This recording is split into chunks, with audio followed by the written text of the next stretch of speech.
So everyone, mayroon tayong gagawin ngayon, yung turon. So mayroon tayong plantain na saging at may jackfruit tayo. By the way, yung jackfruit natin nasa lata. Hiniwa-hiwa ko lang itong maliliit. At yung syrup ng ating jackfruit ay i-save natin.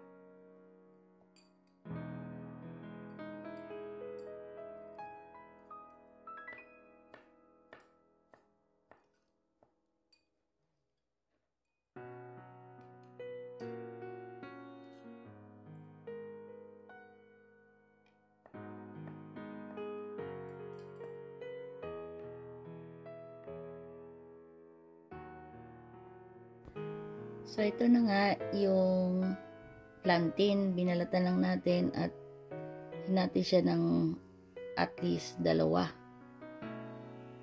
at hiniwa nating pahaba. Depende sa inyo kung gaano kalaki. Kasi sa akin ayoko ng malaki. So ito na nga, binalot na natin yan, parang lumpia lang din.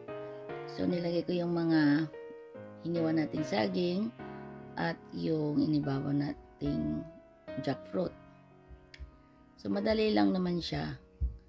Ibalot lang natin ng ganyan na may lumpia wrapper.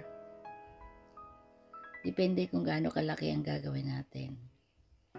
Dahil ito ay nagki-crave nga ako, so ito na rin din dinicide ko ihanda sa ating Pasko. So ang ating pinagdikit dyan, tubig at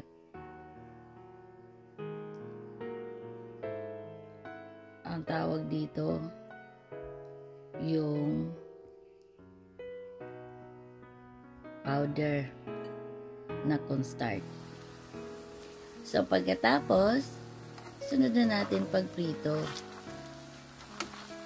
Bali, gagawin natin hindi masyadong mataas yung apoy. Hinaan lang po natin para maluto siya hanggang loob. At baliktarin lang natin pagka madilaw na yung kabilang side.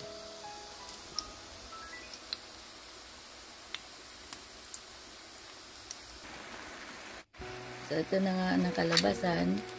Naprito na natin magkabilaan, pwede na natin ito hanuin.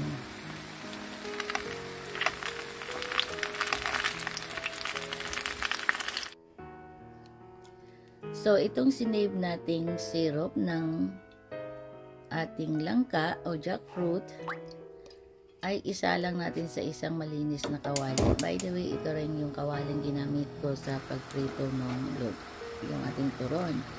So, pinakulo lang natin yung ating syrup.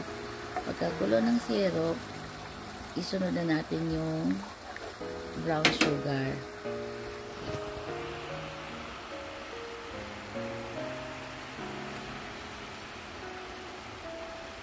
So, pagkalagay na natin ng brown sugar, make sure lang natin na haluluin natin ng dahan-dahan at low heat. Kung mababa lang yung ating apoy para hindi siya magdikit.